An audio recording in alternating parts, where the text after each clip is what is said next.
The cutaway, there it is. Computer. Man, rough day. It was a rough day. You live in Atlanta, and if the Falcons play, it's oh man, oh good, oh man, Oh man, indigestion abounds. it's they made it official. If you haven't heard, not only Dan Quinn but both Dan Quinn and Thomas Dimitrov are gone. I'm I, Which I'm you actually know, split down the it's middle on that. You it's first. I interrupted the hell out of you. I'm sorry. no, man, it's all good. I was going to say, uh, Thomas Dimitrov, take or leave. Dan Quinn, for all practical purposes, I've heard nothing but good stuff about. But at the same time, it's one of those kind of stories that it reminds me of. Dennis Miller tells that story of when he was told his services are no longer needed for Monday Night Football. He was like, "Look, man, the highest rung of showbiz pain doesn't equate to real life pain. So do not cry for me." And that's the same way I kind of feel about somebody like Dan Quinn. Like, he's going to move on and be just fine. So, uh, it kind of felt almost like like what we were talking about earlier with Mark Richt. If I was told that Georgia is never going to win again, fine, I want him to be our coach. But that just plain ain't going to happen. If the Falcons, and it feels that way, are never going to win again, I think he's an awesome coach. But to take both of those guys and show them the door, even at this time of the season, I don't really have an argument against it. And I'm surprised at least for Thomas Dimitrov, I thought it was going to happen a season ago. And so that's kind of where I'm at with those. So I'm like, man, don't cry for those guys. They'll move on to somewhere else and be just fine. Yeah, I think you're right. I think that Quinn having I know it's stupid, but hey, man, Lane Kiffin and Nick Saban went at each other this week. Pardon me. Also, anytime we can talk about resumes, coaching resumes, who's coached with who, he's still got Pete Carroll on his resume, so might not get a head job anywhere. But And that might take a while. yeah, it might, but I think that someone would hire to be him as a coordinator in a second and a half if he's willing to do it. And it might be one of those situations where he wants to. Like, I know you and I talk about it all the time. I don't know if we've ever talked about it on here, but every single time we get a shot, I'm sorry to transition away from football. I promise we're going to talk football, but I got to talk baseball for 1 second. Every time you get a shot of the third base box for Atlanta and Ron Washington is in it, American League Manager of the Year Ron Washington is in that third base box, I'm like, man, that has to be what he wants to do. Yeah. There is no way he wouldn't be a head coach somewhere if he didn't want to be the manager. Yeah. And so maybe Quinn's the same way. Maybe some, man, I'm done with that stuff, but coordinator job would be cool. I like guys. I'm always pleased. Like, I always think of Bud Foster at Virginia Tech. Man, how many people begged him to be their head coach, including us. We tried to get him to be the head coach here, and it's just like, man, that's not my thing. I'm a DC. I'm like, well, good for you, brother. I think that's cool. So if he never wants to be a head coach again, that's cool. What I was going to say, I was kind of 50-50 on getting rid of both of them, only because I am biased as hell towards Quinn because of Pete Carroll. Dimitrov, I'm with you. That guy had to go. Yeah. And if they both had to go, so be it. It's all good to clean. It's not like, it's totally what you just said, man. I don't want to sound like too sympathetic or like, Dan Quinn never got a chance. That's not true. He did. So it's like, I totally, it was interesting. That's what I was thinking about saying before I jumped all over your conversation. I'm actually quite happy it went the way it did because I like what you said. And I agree with you. It's like, okay, then that's cool. And also, again, the whole coordinator thing, Quinn's not going to hurt for work. So. Even when it was looking like it might have been Dimitrov and not Quinn a season or two ago, you bring in a new GM, they're going to want their own coach. And so it's kind of like, man, it's almost like a package deal these days when it comes to that stuff. It's weird, actually. That's what I wasn't thinking that until you had mentioned, like, just, okay, do the clean sweep. It's like, and that's a really good point. You're right, man, because it's like, all right, if we're cleaning the house, get all these lunkheads out of here, man. I ain't got no time for you, jibba jabba. Yeah, man. But the thing is, the only thing I can imagine, and boy, we're good at this. So here we go. If y'all want to know what sports talk in Atlanta is going to be for the next 6 months, I will tell you what it is now. You've gotten rid of your GM. You've gotten rid of your coach. Beginning now, you can probably hear the faint drums in the distance of the Maddie's got to go. Maddie's got to go. Maddie's got to go. So that Atlanta can bomb out the season and draft Trevor Lawrence, and you'll start next year with a new quarterback, new GM, new coach, new everything. And to be totally honest with you, people might already be saying that. I'm sure that is that thought process of when you're halfway through the season, and I thought we won a game. That's got to be the mindset. Like, why not tank to get a guy like that? Yeah, so somebody's thinking it. And excuse me, when I say somebody, I mean specifically somebody in the organization, somebody in the NFL. Man, there's a lot of somebodies in the NFL thinking about doing that. There's a whole bunch of them. Yeah. So, I just hope we win one game. I don't. I'm going to sink this bitch. I'm going to sink this bitch. We love you, TL. Come on back. Clemson's not that far away. It's not different, dude. Seriously, I know I've told you 1,000 times, but it's one of the cute little statistics from when Georgia Tech and Clemson was a rivalry. Because at one time it was real good. It's not now because they are several levels above us. But at one time it was. I know we talked about it, man. Where it's something unbelievable. It was over 20 years, man. Like 16 times in 20 years, it was 6 points or less, and 13 of the 16 was 3 or less. Like, it was unbelievable how tight that game was for years, man.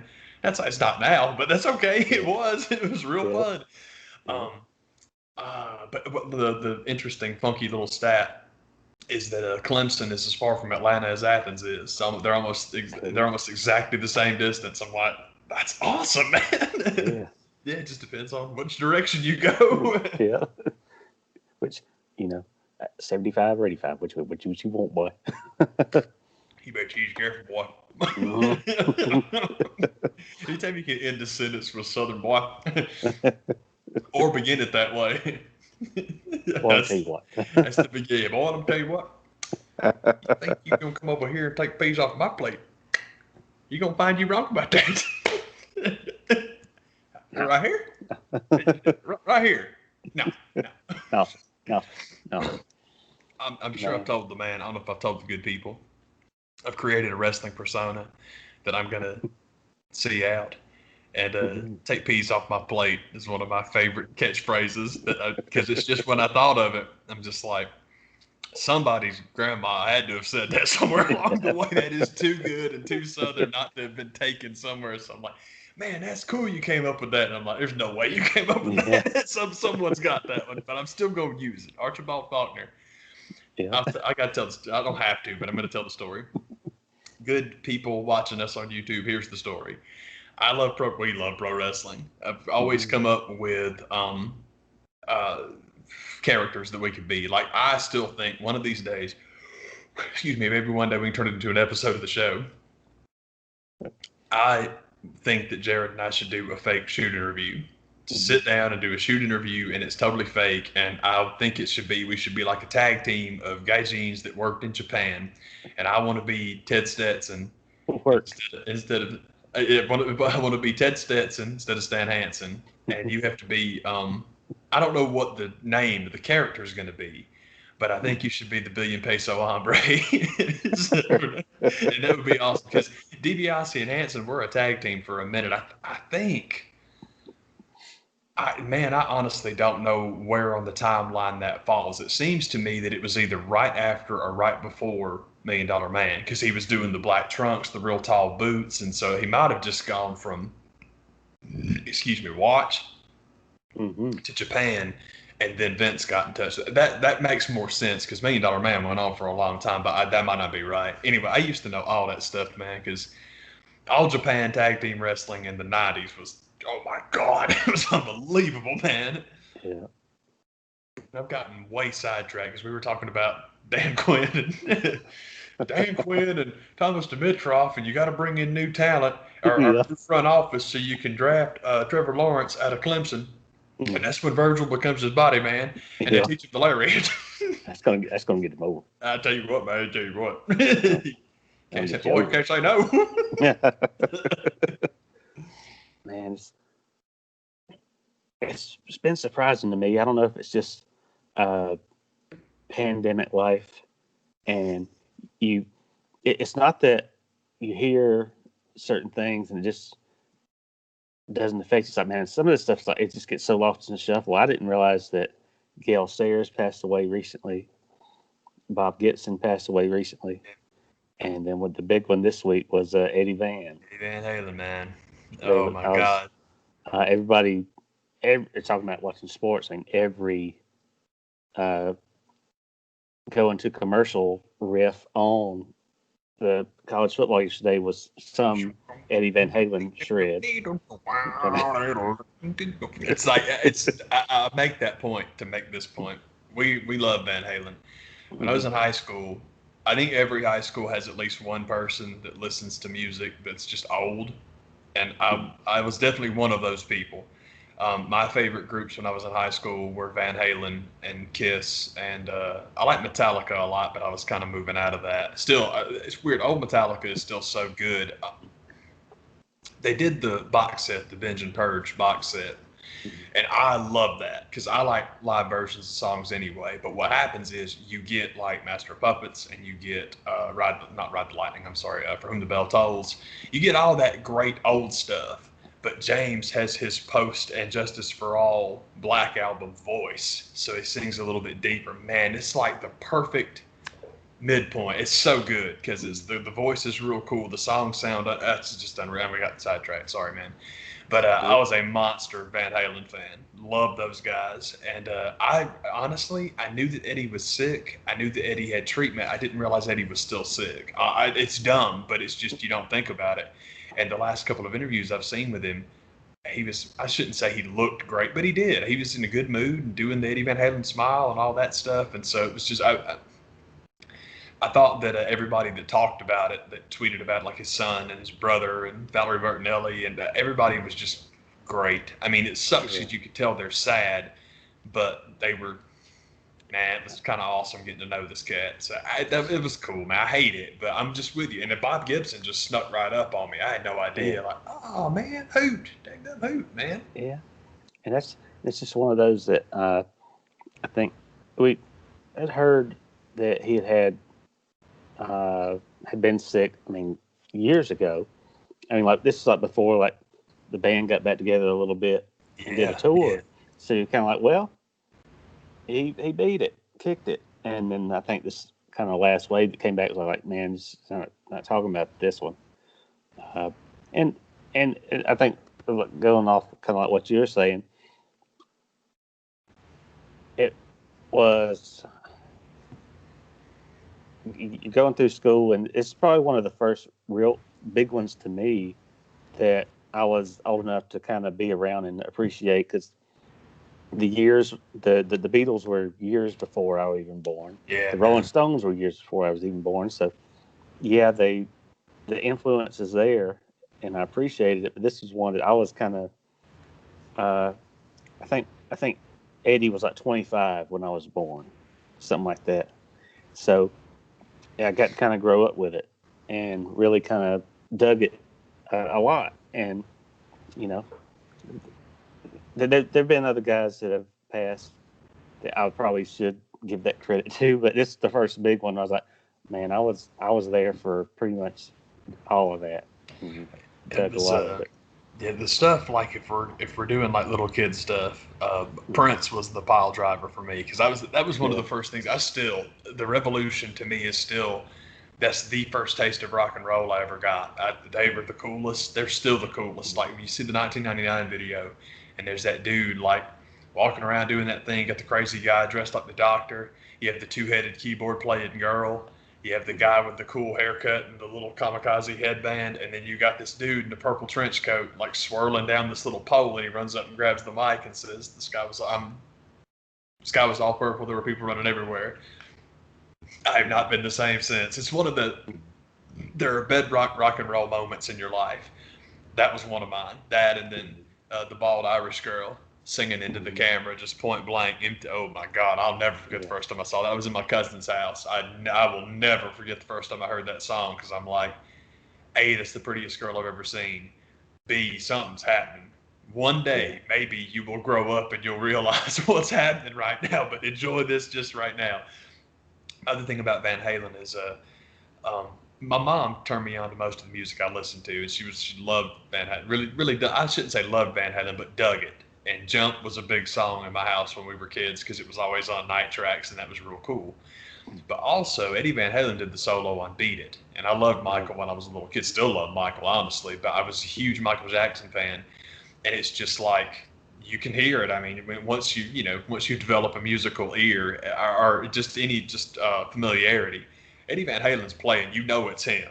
And it's interesting because everybody in the 80s tried to imitate in a positive way. Not like, oh, they ripped him up. Nah, man. Eddie changed the world. Everybody wanted to sound like that. Yeah. And that's cool. He's also one of those musicians that there are guitar players. And some of them, like a lot of the tributes on YouTube, some of them are kids. They're like beyond half. There's 14 and 15-year-old kids right now that play the guitar and want to sound like Eddie Van Halen. It's fantastic. I mean, it's just so cool. He's one of those dudes, though, that you can start playing guitar just because you want to sound like that guy. It's not about starting a band, not about writing songs, not about anything. It's just like, I want to learn how to do that, and people will. There's this one kid who did like his version of the Beat It solo on YouTube, and that's all he does is just play Van Halen, and I'm like, right, he's good too. So it's like, man, come on, that's cool. Love that guy. I never thought Alex never got his due. That was always my mom's thing with it. My mom is a rhythm person, so she's a massive Alex Van Halen, and I agree. And Alex Van Halen's the same way. All Alex Van Halen has to do is hit an open hi-hat, and you know it's him. Mm-hmm. I completely agree. Yeah. So, and it's a cool thing, like for those guys to be that good at their instruments and their brothers. It's like, man, that's just crazy. It's very strange when you get rock and roll brethren who it's weird. They either love each other or hate each other. It's very strange. Like, apparently it's like singer guitar players, they hate each other. Musicians, that's different. And it's cool how many like of the drummer and guitar player combinations you get. You've got the Van Halens, of course, are massive. You've got Vinny and Dime from Pantera. You've got Max and Igor from Sepultura, and it's cool. It's kind of neat. I'm with you. I think it's cool. Who else is really? This is a little different mix, but the DeLeos from Stone Temple Pilots. Now they're guitar and bass, but it's still cool. It's like, God dang, that's neat, man. And I'm glad they like each other. And then Chris and Rich Robinson with the Black Crowes, but again, singer guitar player, and they hate each other. It's like, it's kind of a bummer, man. Yeah. It's just the way it's meant to be. Apparently, so it all balances out because Eddie and Alex were tight, so we're good, man. Excuse me. But I was bummed about that, so it's good to vent about it a bit. And it's just, I remember I was thinking today about the apparently Jack White did his tribute on SNL, and he had one of Eddie's guitars, and it was sweet, man. I'm not a Jack White guy, but I knew that they had done, like, they did that movie together or something. It was cool, and it's like, hey, I like this guy. So he wound up getting a guitar from Eddie, so that he played it as a tribute. And that's pretty cool, man. That's a neat thing to do. But when Eddie signed with Peavey and developed what he called the Wolfgang, which was named after his kid, there was a poster in Guitar World that was just a gatefold, and it was 3 of them. Man, I had that on my wall pretty much every day of high school. I loved that poster, man. I wanted one of those so bad. That thing was just unbelievably awesome. I loved it. Yeah. I did watch Saturday Night Live last night, and I enjoyed the heck out of it just because I watched it for Bill Burr being the host, and I thought he did an awesome job, and it was fun. But then I didn't realize who the musical guest was until the opening of the show. I was like, oh, sweet. Yeah, man. And to this day, anytime Jack White's on anything, all I can see is, look out, man. Oh, God. Karate. I'm the same way. Karate, there's 2 types of people that know it. The Chinese and the gang. Look out, man. Dang, Elvis didn't have to get him all right up like that. What? What did you say? What more? I actually saw that movie the first time and did not know that's who that was. Oh, man, I thought it was Johnny Knoxville. Yeah. I thought it was Johnny Knoxville. Then I'm like, it's like, no, it's Jack White. I'm like, man, no way. And then you watch it again and you can kind of see him. And then I get too busy laughing because he's so good. But look out, man. Look out, man. Karate chop. Yeah, look out, man. So, I mean, as much as whether it's the White Stripes or him doing his own thing, whatever, he's got some dang good stuff, and I like a lot of it. But that's the cool thing. There was a little tribute of coming out of one of the commercials. There was a clip of when Eddie was on the show, and they played a little bit of it, which they've done that for people before, but just to see a little bit like that, I was like, oh, that's cool. I agree. I think that's super cool, man. Yeah. So I missed SNL yesterday. I didn't see it the week before either, but I thought that I heard so much about Kerry's Biden that I had to watch it. And it was Joe Biden is not an easy guy to do. There's not a ton of things to mimic and make fun of. And of course, leave it to Jim Carrey to be the one guy who, as soon as what's the first thing he says? People, here's the deal. And it was like, oh my God, that's all he had to do. As soon as he said it, I'm like, that guy, it is inhuman how good he is at his job. I couldn't believe it. But he started with, here's the deal. I'm like, oh my God, good job, dude. That was great. It was great, man. Mimicry has, been a thing that people forgot how good he is at. It's true, yeah, because so much of his original stuff is so out there that I never think about his impressions, and then you see one, and it's like, my God, man, is good. Yeah, for real. And then somebody like Joe's not. There's not a lot of things to grab a hold of. There's like, if you were going to draw a caricature of Joe Biden, what would it be? I mean, it would basically be a circle with 2 dots for eyes. There's just not a lot of weird stuff to do. So it's like. Mm-hmm. It's gonna. I guess what I mean is any impression is gonna be subtle, and subtle is very difficult to make hilarious. And it's like, God dang, man! If you ever forgot how good Jim Carrey is at his job, man, that'll do it. It was great, man. That was the only part of last week's show that I did see was I watched the cold open. I watched a few of the skits that Chris Rock did, but nothing, I feel like you got to go watch this. There wasn't anything like that on there. There was no Abraham Parnassus. No, not that night. But there was a pretty funny. The cold open was because it's Saturday Night Live. You got to have a political cold open. That's just a given. That's standard. That's the facts of the matter. But they're just fine and simple. They're doing the cold opens, the vice presidential debate. And it was one of those kind of, we had those people that are so good at playing the characters. You have Maya Rudolph is Kamala Harris, and Beck Bennett is Mike Pence. And there's one of those kind of, they're so good at it, it's almost kind of boring.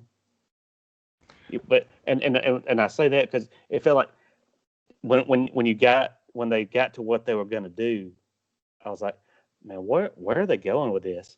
And so they get to the point of the debate in the skit where the fly lands on Mike Pence.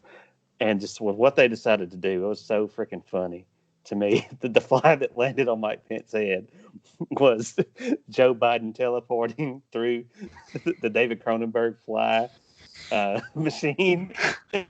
and that's who landed on the head. And it's so that alone, I was just like, man, this is too good. And it's not enough for Biden to be at home. He's watching the debate. Like, how do I get there? And he kind of looks over at his machine. That wasn't enough just to have him get in the machine. They had the actual footage from Cronenberg's The Fly with Jim Carrey as Joe Biden photoshopped over Jeff Goldberg getting in it. I was going to say, it's got to be... That just did it for me. I don't know why they had to go that far. It's like, we get it. We know. Seriously, it's fascinating the way you say that, though, about some impressions are so good. You and I talk about all the time, and there are certain things that are hilarious. There are certain things that, man, you want to show how much you appreciate how funny they are, but you're almost more impressed than you are amused. It's amazing. I was just talking about that. It's the same thing I complain about all the time, but I finally realized what I've got wrong about it.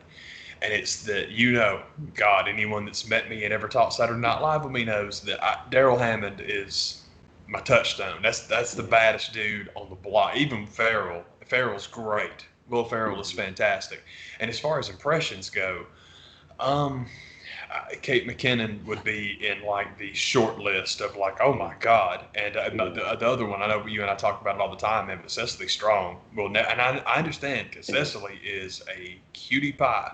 So unfortunately, it might not be, her due might not be coming quite as quick as it should be. But it's insane how good she is at her job. Like I said, anybody that can do, it wasn't, oh shoot, it's not Diane Feinstein. I cannot remember who she was playing. Maybe it was Feinstein, but she does Feinstein one week and then she does Pelosi the next week. So this is, okay, white lady, pantsuit, politician.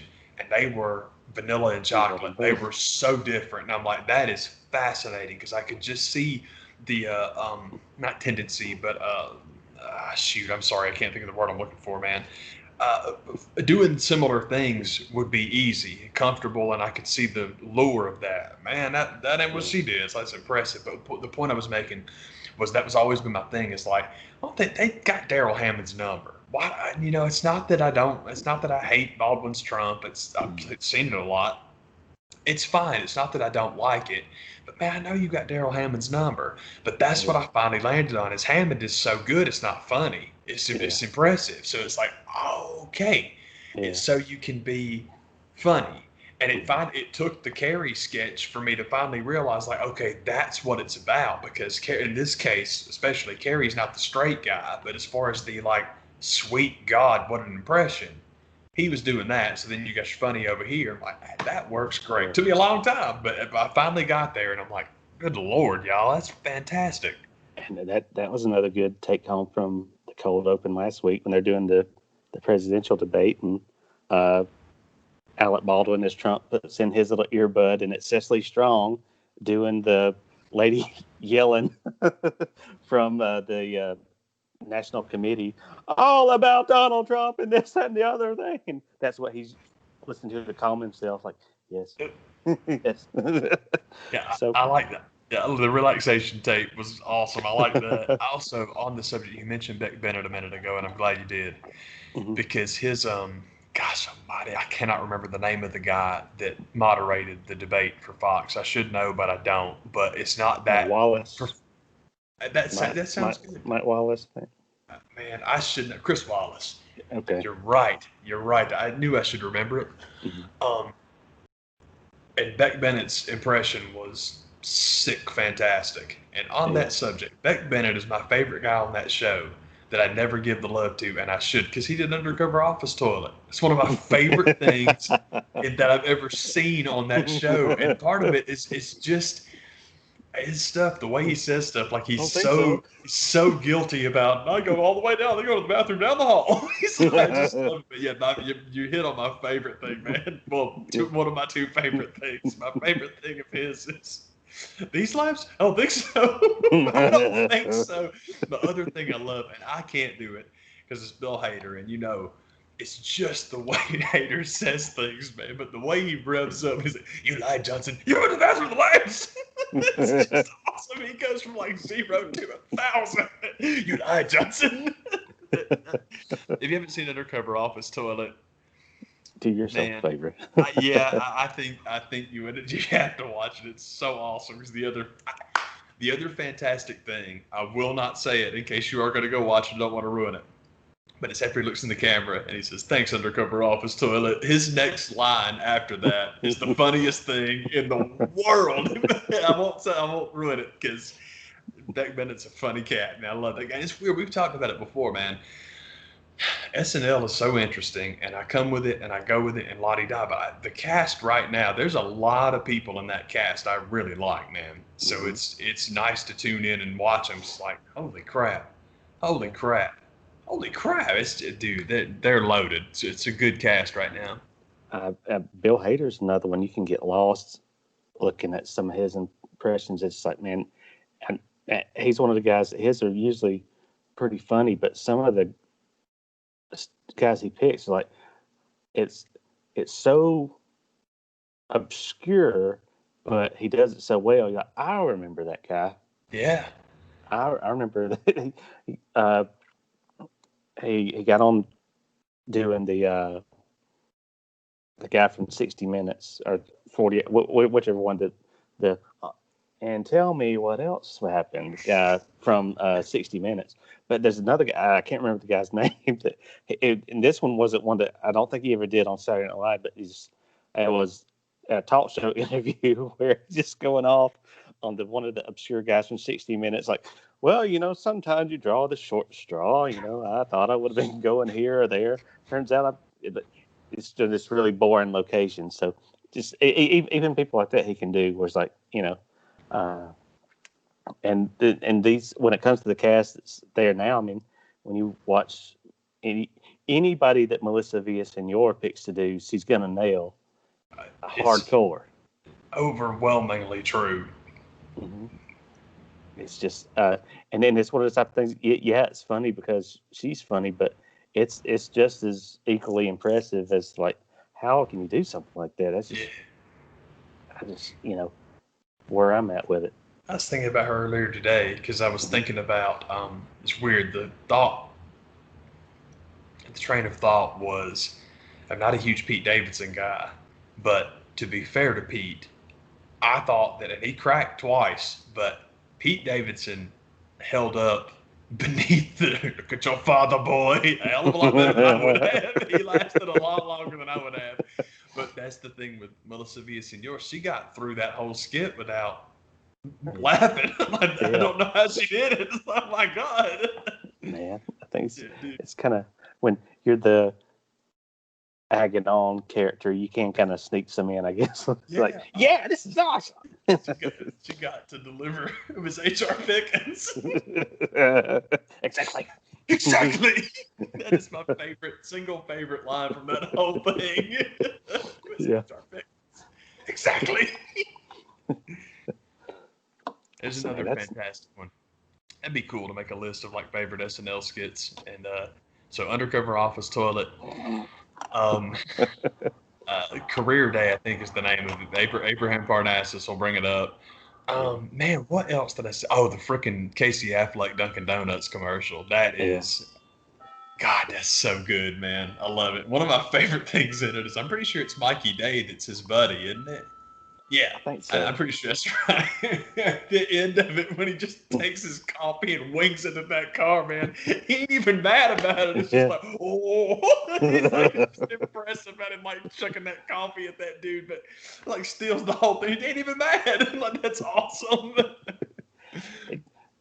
If you liked that one, they did a one last night. It's not Dunkin', but it's similar to it. It's the Sam Adams pumpkin spice beer commercial that there's getting people's responses for in the grocery store, and everybody loves it until Bill Burr sits down to try it. It's like, what the heck is this? So it's a pretty funny one to go. But what's funny is it comes around. It's like I think his final review's like, well, if there's nothing else to drink, enjoy.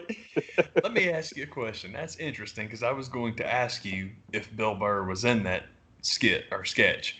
And the reason I'm asking is because, do you think there's any possibility, and I think there's a pretty good one, that they did a Sam Adams skit or sketch with Bill Burr in reference to the Sam Jackson beer sketch on Chappelle that he was 1,000% in 100 years ago?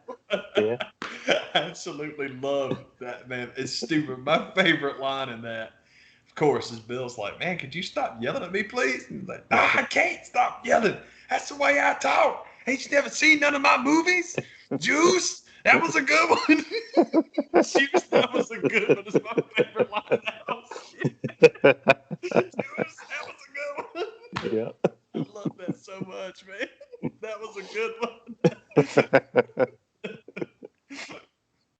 Man, I think that there was some good stuff that's worth going to track down and that's awesome, man. Watch last night. So it was a good one. That was a good one. Yeah. So there was some good news to come out of today. We have a NBA champion two big sports stories. One of them is really good, and one of them really, really, really, really sucks. So we'll do the good one, man. Yeah, man. So that's what I was watching before. I had uh, got on the phone. It's like, you know, I was just, you know, ready for that one to be. I don't know why I was ready for it to be over, but yeah, I was. I was like, man, get this over with, guys. Um, Very selfishly, I wanted LA to win tonight because I'm quite proud of this, and I don't bet, so there's nothing. There's absolutely no money on this. I didn't win anything for it. I'm just proud of myself. I'm glad the Lakers won tonight because not only did I pick the Lakers in 6, but I picked the Lakers in 1, 2, 4, 6. So I literally got it exactly right. I was like, yeah, man, they're going to win 1 and 2. Heat's going to win 3. Lakers will win 4. Heat 5. Lakers will wrap up the series in 6. And that's exactly how it went. And I'm like, yeah. It's like absolutely no reason. Like I said, I ain't getting nothing for it, so it doesn't matter. But I was happy. So there you go. Um, I enjoyed it because it's like I said, I didn't watch tonight because I just didn't because I suck. But the series, the playoffs have been quite fun, and I've really liked it. I liked it, and it's probably just a little temporary thing because he's the anti-LeBron.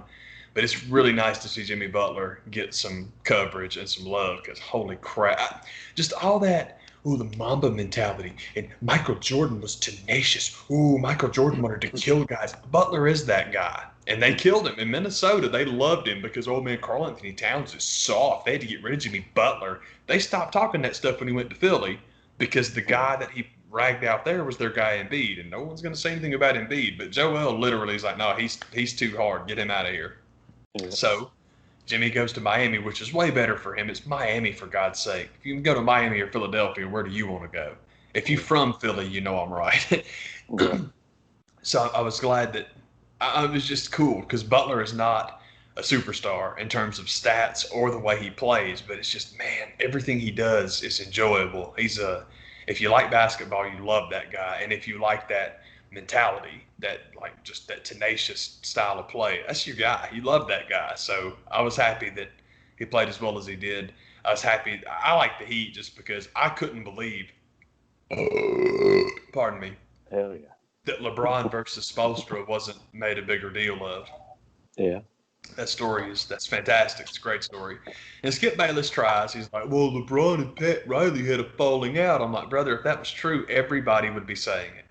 Well, after game 2 in 2011, he made a list of all the people he was going to tell off, and I was right there at the top. Stephen A. Smith told me so. You know that's a lie, because if it wasn't a lie, you wouldn't be the only one talking about it, and also wouldn't have taken you 6 years to bring it up. Anyway, sorry to bring up Bayless. I'm looking forward to tomorrow because he'll be whining and crying.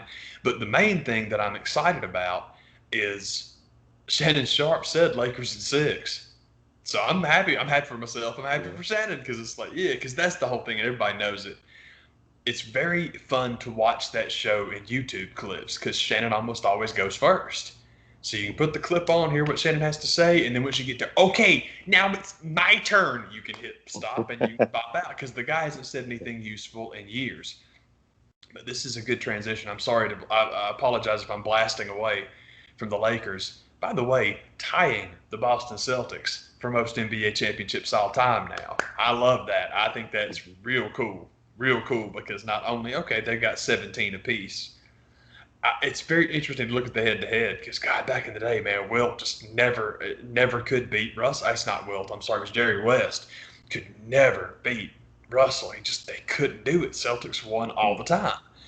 It's been much more back and forth for our lifetime, but it's like, man, this is cool. So it was the same thing we talked about, and I'm happy for us. I'm happy. I'm proud of us because we talked about it, and nobody else knows. Oh, there's no story. Of course there is. It's going to be the Lakers versus the Celtics or LeBron versus the Heat. Man, how can you not see those stories, man? Don't be stupid.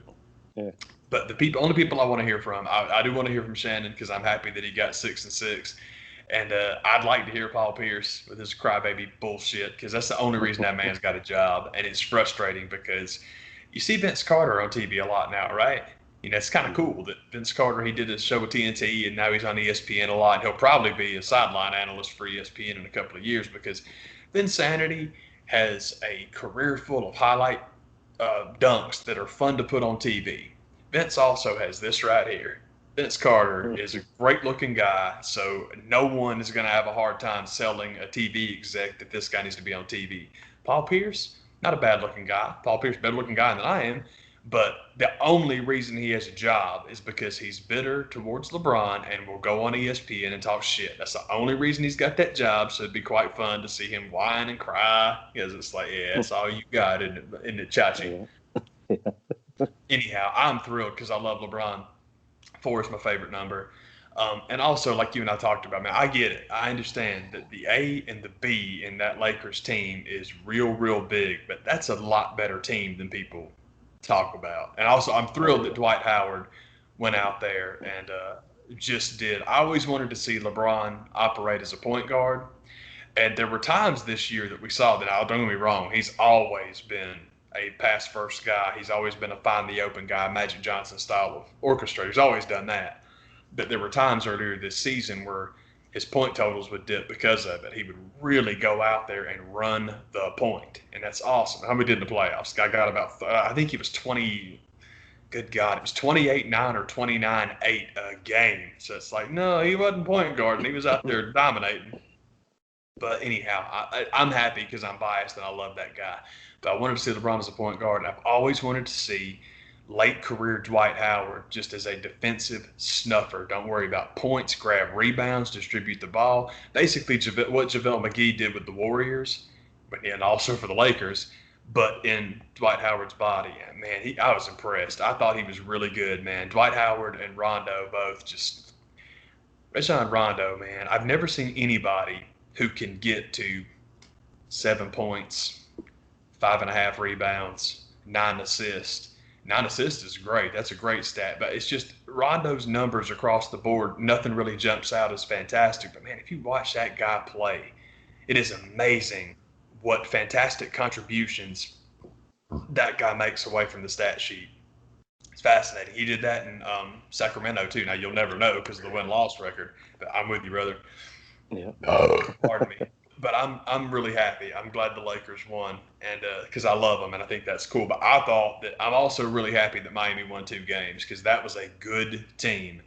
So I'm glad they had a good showing for themselves, man. And the 2 games they won, Game 5, man, that was just nip-tuck back and forth, 50-50, and then, okay, well, thank goodness we got a scoreboard, and the math is going to tell us who won this. It's fantastic. It was cool. Anyway, sorry I got sidetracked. But the point I was going to make, the transition I was going to make was Skip Bayless again. I feel bad for Skip because he's got to talk about LeBron winning the championship, which he'll just kiss his own ass because he is the king of hedge betting. Always. But then he's got to discuss Dak Prescott too. And it's going to be real interesting because he kind of killed Dak about a week ago. Well, no, I'm sorry, longer ago than that now. But it'll be interesting, and you'll see how much I'll only say bothering him because it's not like, Skip's going to get in trouble for what he said about Dak Prescott. His contract's coming up. That's the only reason he cares is because Fox is now like, hey, Skip, see that barrel? You're taking a pay cut, baby. That's what's going on there. It's not like, oh, they're not going to fire Skip Bayless. No, they're not going to fire him. They're going to rehire him for a lot less money, which they're way more interested in because his name still has value. But if they can get him for less money, you add layers to that value. But Dak not signing the contract, Dak not signing the deal. It sucks. This is why this is the gamble, and it sucks that he got hurt, man. And apparently he got real hurt. It's not anything you can't come back from. It's just not something you can come back from quickly. Yeah. But it's so weird, man. But the term compound fracture, it's like, ooh, that sounds rough. Then when you read what it means, it's so much worse when you know what it means. Compound fracture, it's like, oh man, what is that? That's like super broke, right? Compound fracture is when the bone comes through the skin. Yes. That's quite literally what that term means. And I'm like, I hate it for him. Because I like Dak. We talked about it, man. When Tech was in the Orange Bowl and played Mississippi State, this was back in the Facebook days for me. And I would get on groups and I would talk about the game, and it was all good. Anytime I'd get talking with Mississippi State fans, they wanted to talk about Dak Prescott. And he'd had a great season, and it was all good. But the thing that always stuck out to me, man, is that anybody wanting to talk to you about Dak Prescott didn't want to talk about stats, wins, losses, none of that stuff. It's like everybody had a story about him, like a personal story about just what a nice dude he is. And I'm like, now that's pretty damn cool.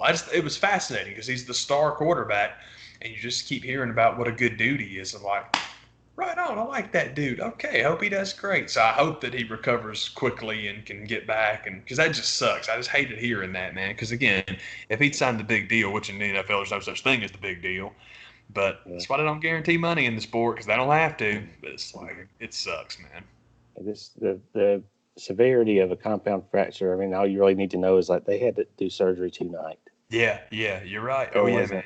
No, we'll wait and see. Yeah, No, man. this is going to happen right now. That's Usually how when serious the break is. It probably is broke multiple places yeah, for I that to think you're happen. right. Yeah, usually when the bone is showing, that's it's kind of like when you get teeth knocked out, you throw them in a cup of milk and you take them to the dentist, they can get them back in, but the clock's ticking. I think it's kind of the same thing where it's like, yeah, man, if the bone comes through the surface, clock's Yeah. ticking. You're right. It sucks, but that's a good way to say it because you're right. It's like, well, let's get a second opinion. Well, I don't know. I don't know. We'll see. It's not that bad, Dak. I think it'll be okay. Walk it off. Yeah. So that's just it's just how serious something like that is. Like, no, we're doing it, and it's doing it as soon as we possibly can. Yeah, for real, man. They they take him in the concussion protocol tent. Yeah. Fine, scrub in. Yeah. They take him to the tent, and the AEW refs are like, he's okay. Yeah, he's fine. Yeah, Aubrey says, guys, he can't go, and they're like, no, he's fine. I mean, the AEW doctors is what I meant to say. Oh, I knew what you meant.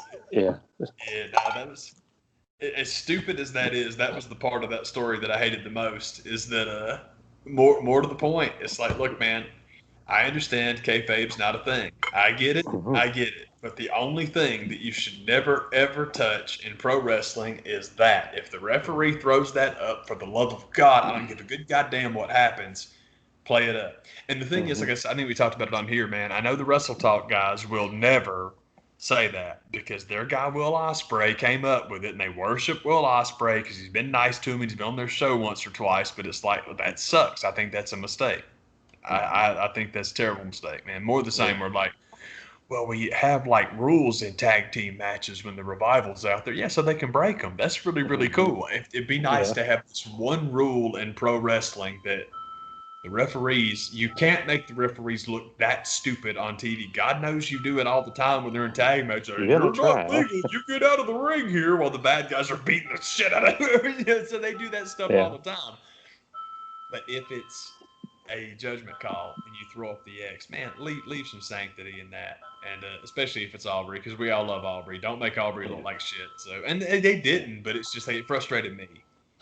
Yeah, I mean, just come up with something else, Yeah, I think so too. If Aubrey says you're done, you're done. I just think any of the refs, Jimmy Corderas, any of the referees say you're done, that's that.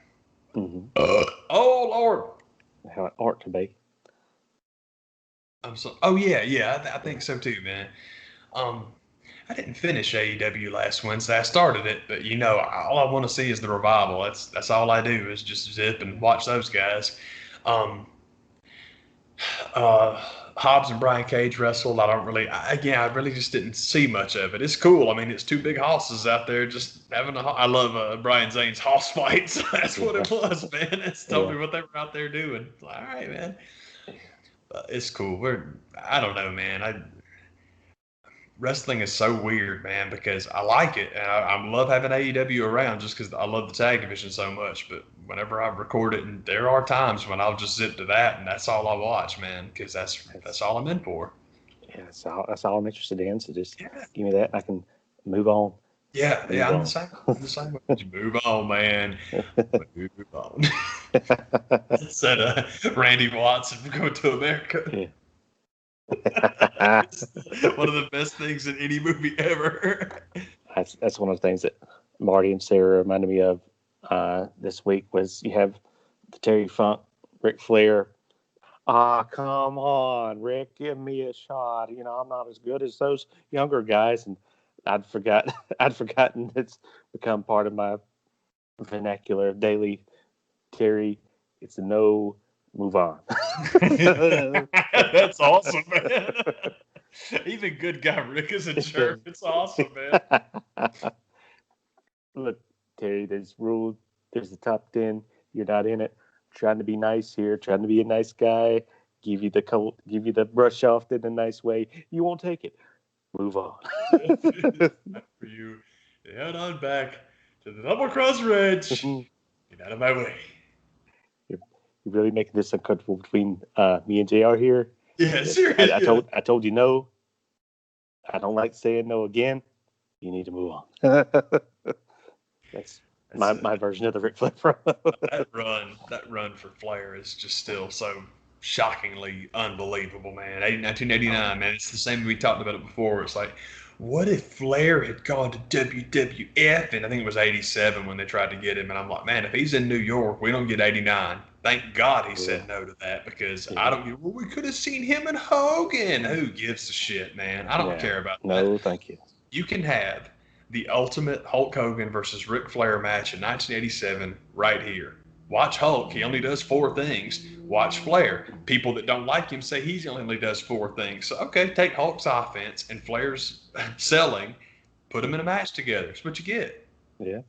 And it only works once. At the most, you can get 3 matches out of that. But I don't think you can get 3. I think once Hulk beats him, it's over. Yeah. Pardon me. Well, they proved that just a few years later. Oh, God. It's like, man, come on. Well, they were old by then. It would have been great if they would have done it in the 80s. No, you're wrong. I totally disagree. I think that Flair's 89 was so untouchably perfect that. And also, you know, the big 3 in the 80s, man, you've got Flair, Bockwinkel, and Hogan. Why on earth do you want to see Hogan and Flair? You can watch Hogan and Bockwinkel, and you can watch Flair and Bockwinkel. And Flair and Bockwinkel I would much rather see as many times as I could, because holy crap, man. Just the only... I've got sidetracked. That's stupid. Man, it's all good. Excuse me. I don't know what else I was going to talk about. It seems like I watched some things that I was going to discuss, and I don't know what the heck they were. I watched, it's hard to call it the new Tool record, but the last Tool record is out, and I'm obsessed. There's this video that Vic Firth, the drumstick company, put out where they put the cameras up on Danny Carey's set, and they recorded and played. The song is called Numa. It's the second song on the new album. And they just recorded him playing it. And Danny Carey playing the drums is like watching Olympic athletes. It really is. Even among like the super techie prog drummers, Danny Carey's a different cat, man. And really Tool that kind of describes Tool top to bottom, really. Adam gets beat up sometimes for guitar playing, but I'm like, thank God. I mean, dude, there's no room left. I love the way he plays. It suits that band perfectly. But it's fabulous to watch Danny Carey play that song. And apparently a lot of people on YouTube think so too, because reaction videos to the Danny Carey video abound. They're everywhere. And I've seen a couple that were quite good. There's one that's a gospel drummer responds to Danny Carey. I haven't seen all of it, but the best one is these 2 dudes. I should remember their freaking names, man. But it's so cool because they are so excited about it and they love it so much. And my favorite thing is the one dude it'll be on your left when you're watching it, is explaining. He's like, man, I've seen this video like 1,000 times, man, and he is still just like giddy. It is so freaking cool because it's not like, oh my God, what's happening? He's heard the thing and seen it over and over and over again, and it's still just like, it's awesome. It's a cool video because they are super into it, and also Danny Carey is not a human. It's just great. So it's a very cool video. So I've watched that about 50 times. Well, I've watched the video about 3 times. I played the song, well, I would say the album. I played the album up to a point about 50 times, and it's not that I don't like it. It's just that it seems that everything I set out to do has been the same amount of time for everything that I do, because it takes me from the first song to, I don't remember which one it is. It seems like it's the last one, but it's one of the last ones, and I cannot remember. The Tempest, I think, is what it's called, but Tempest is spelled with a 7. And I still haven't finished that song because every time I get where I'm going, it's like, oh, I'm going to cut it off. I still haven't heard all that song. Yeah, man. It's ridiculous. That's how that mess works out. Yeah, good stuff, man. I don't remember what the heck else there was, man. So, I started Amazon has a show called Utopia that I just got started on. I can't really explain what it's about, but It's got a vibe to it, man. I've only watched about, maybe half of the first episode. I watched the preview, and I'm like, oh god, that looks good. And so I'm watching it now, and it doesn't take very long to do that like pit of the stomach thing, where sometimes I can't handle it. Sometimes I'm okay, sometimes I can't handle it. It's one of my white noise shows because we've talked about it. I'm sure we've talked about it. If not, I'll tell you guys a little something about me personally. I am a white noise fanatic. I love it. I like having fans on. I like having just something rattling in the background. And for some reason, man, if I get like super anxious, like by television or side, I gotta have white noise. Then I don't know why it helps, but it helps, man. That's my ASMR. But I don't want anybody telling me anything. I just want rain or buzz or whatever. Something. Yeah, man. I love white noise, man. And so I started watching that show, and I went over and turned the fan on. It's, like, it's creepy. Heck yeah, man. That's what's up. You do. Oh, your hat reminded me, and then I promise I'll stop, man. I appreciate the Lakers. I very, very much appreciate the Lakers wrapping up today right in time for the NLCS because I think it's gonna the boys need my focus. They need me to pay attention, man, because the Dodgers are not gonna be. It's gonna be fun. I think this series is gonna be sick, and it's neat too. It's fun to be Atlanta and to be everybody's good guy because it doesn't happen very often. Most of the time, people just don't care. It's not like we're the bad guy. It's just people. It's not a big deal. But I'm hoping that I know that every network in this country that's not Comcast, NBC despises the Dodgers because of how much it costs to run their games. So maybe even the national commentary will make Atlanta the good guys. And what I mean by that is that they can actually talk about what a Ronald Acuna is, what an Ozzy Albies is, because they are spectacular players. And then we got the MVP. I can't imagine Freddie doesn't win National League MVP. I mean, it's just, it seems foregone. It's easier to do it.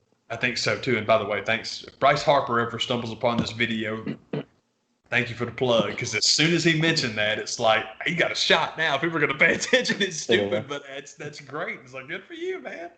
Yeah. I hate playing against that show and so. I tell you what, I tell you, somebody else passed away recently. It was Whitey, man. Whitey Ford left us. Yeah. Dude, it's all over the place. But apparently he was watching Game 4 when he passed. I'm like, now that is just cool as hell. That's tight. I thought so too. I'm like, no, that's cool, man. I think Whitey was 96 and he was watching Game 4 of the Yankees series. I'm like, man, that's cool. I hate it, but that's cool. Yeah. And I'm happy honest to goodness, and that's one of those that I saw it come across this morning, and I would have sworn to you that he had already passed away. So many of those guys have that it's like, oh man, Whitey hung in there for a hot minute, didn't he?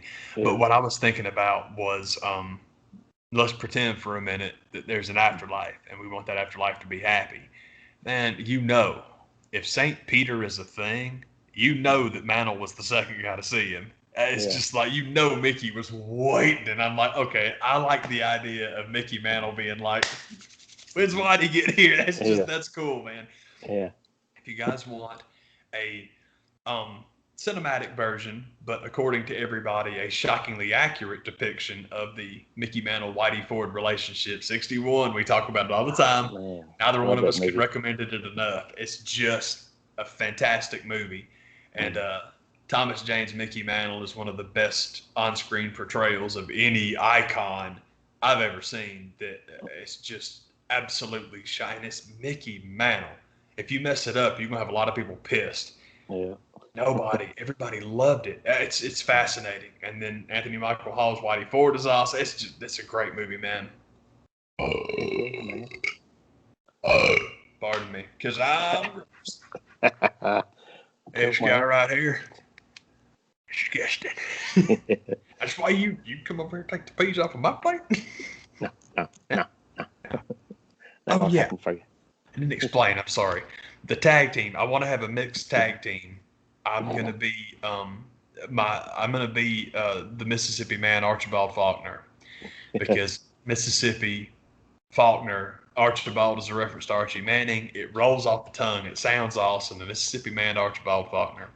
And my tag partner is, there was this girl I used to work with, and I'm not going to conscript her into being the tag partner, but I am borrowing her name. I wanted the tag partner to be the Louisiana woman, Renessa Robichaux. I've never heard the name Renessa before, but I'm like, God, I love that. That's awesome. She's like, yeah, it's French. Her last name was Moncon, so her whole name was French. I'm like, that's awesome. But Renessa, if you see, man, Renessa was great. She was real cool. So Renessa Robichaux is going to be the Louisiana woman. So you're going to have a tag team. This is the Louisiana woman, the Mississippi man. And the whole reason I want to start this tag team is so we can be at the VFW blaring that song, Conway and Loretta. And I'm telling you, man, when I see it up here, it's like this is just the greatest thing that's ever happened. I need to create them on Fire Pro. I ain't done Fire Pro in a minute. I'm telling you, Warcraft took my life over. I haven't done video gaming. I haven't done anything since then because, to be blunt, the most blunt and honest thing I can say is I love it. Holy crap, I love it. It's weird. I'm not doing 5% of the stuff you can do on there. But that 4% that I do, man, I'm loving the hell out of it. And eventually I'll get back to Fire Pro and I'll do the Louisiana woman and the Mississippi man. We'll get together anytime we can. Anytime we can. Heck yeah, man. Heck yeah, dude. Thank you for the call, man. I appreciate it. Y'all, thank you for watching. Y'all be cool.